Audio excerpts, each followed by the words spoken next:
Have you ever thought you were building something real with a man, only to have it all vanish without warning? One night, Michele thought she was finally getting everything she wanted. The connection, the consistency, the kind of intimacy that felt like it meant something. But the very next moment, she found herself questioning everything she believed about love, about intimacy, and what it really means when a man says he cares. What she learned next? It might just change the way you see relationships forever. This is Michele's story.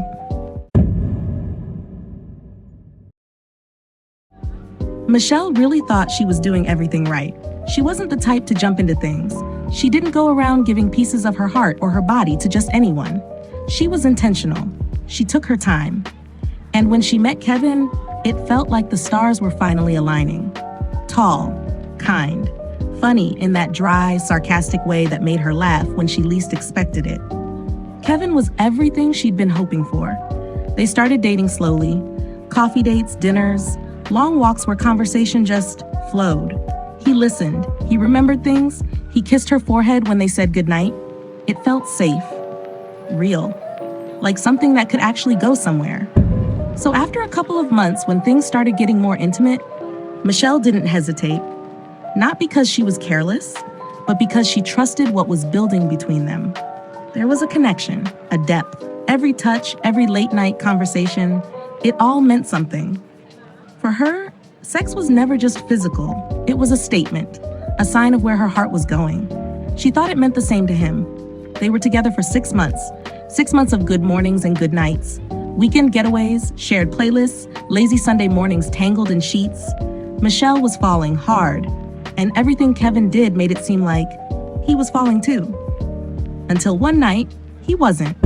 They were sitting at this little Italian place she loved, candles flickering, wine half full, and Michele, she was just about to say it, that she had a feeling this might be it, that he might be it. But Kevin leaned in, calm as ever, and said the words that shattered everything. "I don't think this is going anywhere." Michele blinked. She thought she'd misheard him, but his face was serious, no anger, no emotion, just final. She laughed, nervously. "Wait, what do you mean?" "I don't see a future with us." Like it was nothing, like the past 6 months hadn't happened. The food turned cold. Her heart dropped. She didn't cry, not yet. She just sat there, stunned. How could someone be so close to her 1 minute and walk away the next like none of it had ever mattered? That was the question that would haunt her. How could he leave after everything they'd shared? Did the sex mean nothing to him? She was about to find out.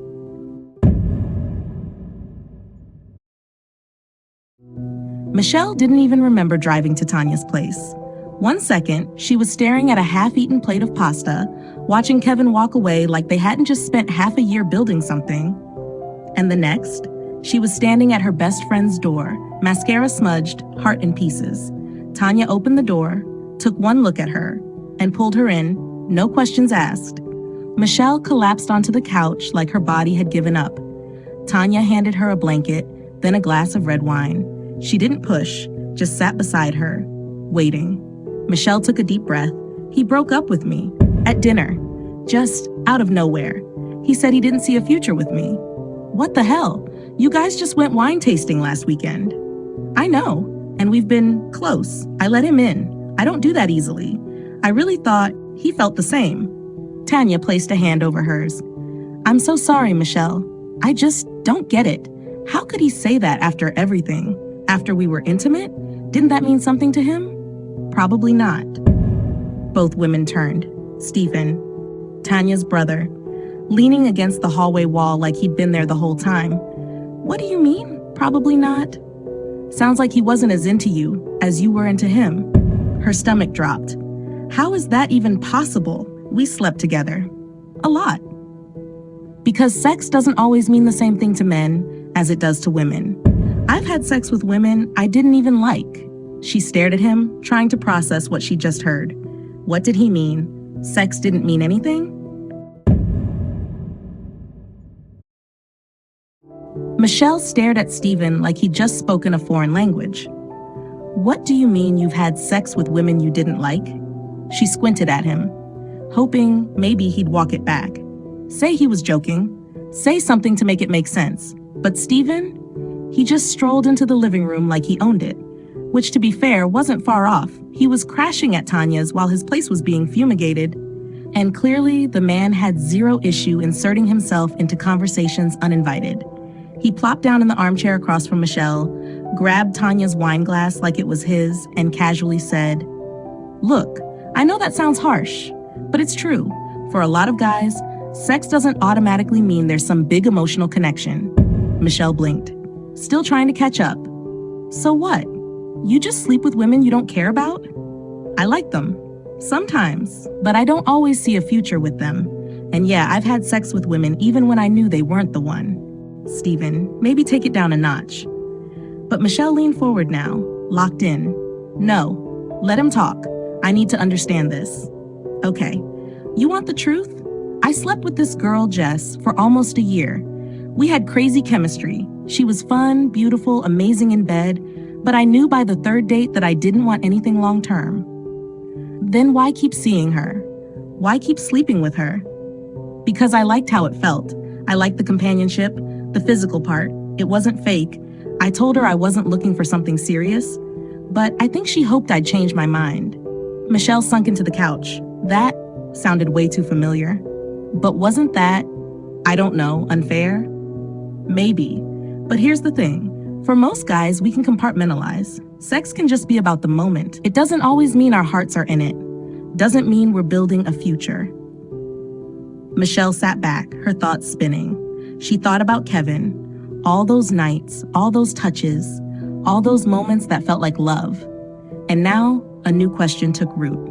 Was I the only one who thought this meant something? Michele couldn't sleep that night.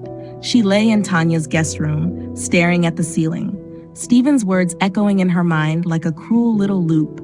Sex doesn't always mean our hearts are in it. It felt like someone had cracked her chest open and poured in doubt. She had believed she was building something real with Kevin. Every kiss, every murmured, "I missed you," every night spent tangled in each other's arms, it wasn't just physical for her. It was emotional, spiritual even. But what if it hadn't been the same for him? What if for Kevin it was just convenient, comfortable, good enough until it wasn't? The thought made her stomach turn. By morning, there was still no peace. Tanya was already up, flipping pancakes, trying to keep things light, but Michele just sat at the kitchen island, hands wrapped around a mug of coffee she barely touched. "I just don't get it. How can two people be so close, so intimate, and not be on the same emotional page?" Because not everyone sees closeness the same way. Some people can feel it, but not mean it. If that makes sense. It doesn't. It really doesn't. And right on cue, Steven strolled in, wearing gym shorts and earbuds, like he was genetically engineered to be annoying before 9 a.m. Michele looked up at him. "So, when do you know it means something to a guy? If sex isn't the sign, then what is?" "It's when he shows up for the hard stuff. When he makes space for you in his life, outside the bedroom, when he's curious about your mind, your dreams, your weird little quirks, when he chooses you, even when it's inconvenient." That hit different. Michele sat there, letting the words sink in. Kevin had shown up, but only for the good times. He laughed with her, traveled with her, held her when the mood was right. But when she opened up, when she shared her fears, talked about where she wanted to be in 5 years, he pulled back, changed the subject, checked out. The emotional distance had always been there, but she'd mistaken physical closeness for emotional commitment. And now, finally, Michele understood. Sex didn't mean he loved her. It meant she wanted him to.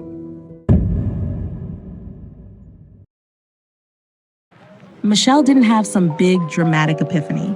It wasn't like she woke up one morning and thought, "I'm totally over Kevin."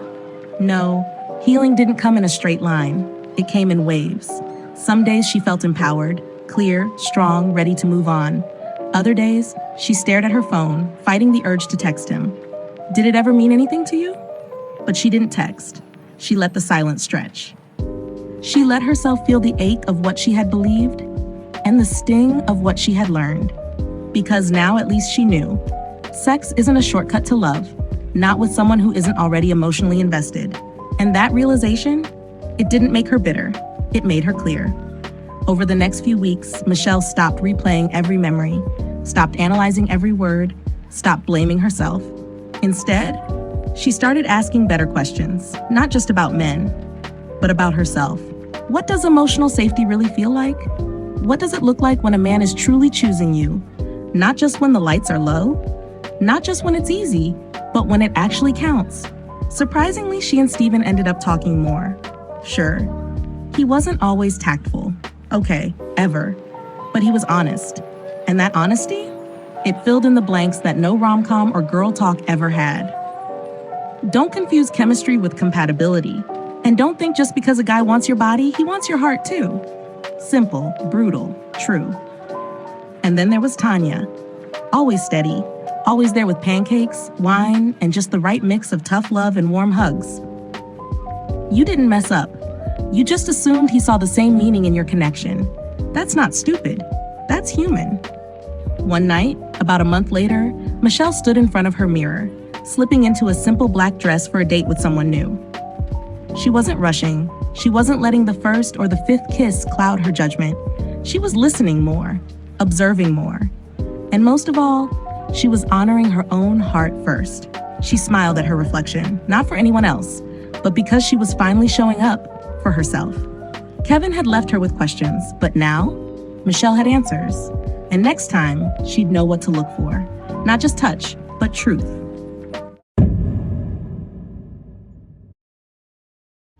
This story isn't just about Michele. It's about something bigger. Something a lot of us never get taught, especially when it comes to love, intimacy, and what it all really means. Because here's the truth. For many men, sex doesn't automatically mean emotional connection. It doesn't always signal love, or commitment, or even something that's meant to last. While women often see intimacy as a sign of growing closeness, a deepening of trust, some men can separate physical intimacy from emotional attachment completely. That doesn't make one perspective right or the other wrong. It just means this: we need to talk about it. We need to understand each other's emotional language, because without that, we're just guessing what the other person feels. So before you assume sex means the same thing to both of you, ask yourself, how is he showing up when clothes are still on? Is he present? Consistent? Vulnerable? Because those things, his actions, his investment, his willingness to go deep emotionally, they'll always speak louder than chemistry alone. Love isn't just about the moments that feel good. It's about what happens outside the bedroom, when things get quiet, real, and true.